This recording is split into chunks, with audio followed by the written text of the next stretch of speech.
So today I'm finally bringing the table video to you, and in this particular video I want to show you how to make boxes exactly the same size as an Erin Condren boxes. That way, if you have any stickers that are cut to fit those, you'll be able to use them in your personal size FiloFax. In my first video I showed you how I usually like to make my margins.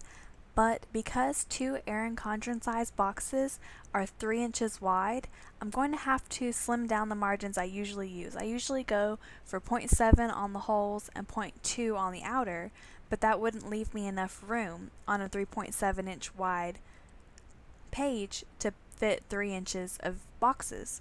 So I've already done this. I've already gone down to format page and reduced those down to 5 and 2. And those together equal 0.7, leaving me exactly the 3 inches of workable space that I need. So I'm going to insert a table.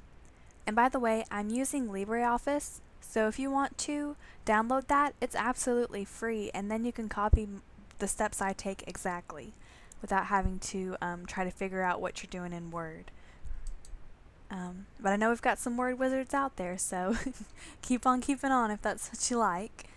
Now, the headers are each going to be their own cells, and the blank spaces that we write in are going to be their own cells in this table. So, I've got 2 boxes wide, and then 4 boxes high.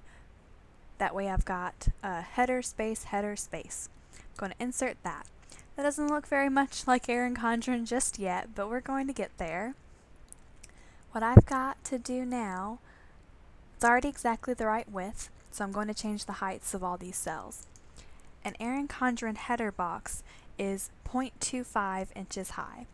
So here on this size section, I've right-clicked the cell, gone down to the size section, and I'm going to change the row height. I don't want it to fit to size, I want it to be exactly what I type, so I'm going to uncheck that box every time I change a row height. Type in 0.25 and hit OK. And then for this third row, I'm going to do the same thing. Go down to size, row height, and 0.25. Don't want it to fit to size. Now, these middle ones, that's not enough room to write in. Certainly not enough for a full box or even a half box. So let's go ahead and change those. There's lots of different diagrams on Pinterest that show you exactly how high this is, so I've consulted those and found out that they are 1.9 inches high. So I'm just going to highlight that, type 1.9 in, uncheck the box, hit OK. Now that's looking a lot more familiar like our good old Erin Condren boxes. Come down to the very last box and do the same thing. Now, the great thing about this and what I like to use it for is Erin Condren gives you 3 boxes to a day, and some people do morning, evening, night.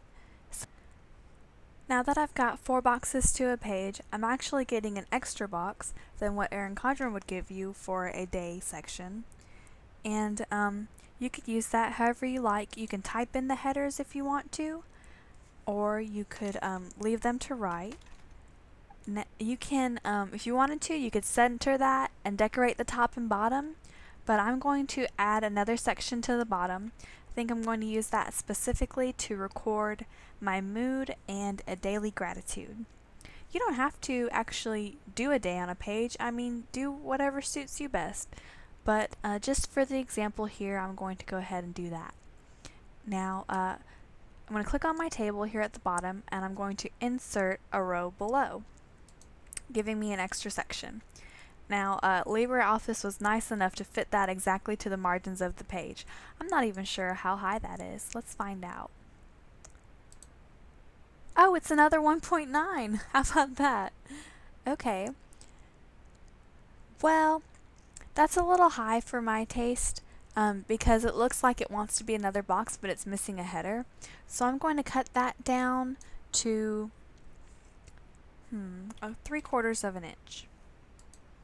Alright, and I'm going to use that for gratitude and mood.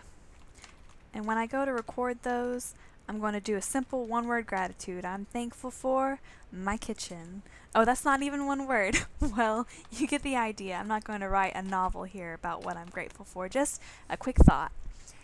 And thinking about what I'm doing here, I want to add the date at the top.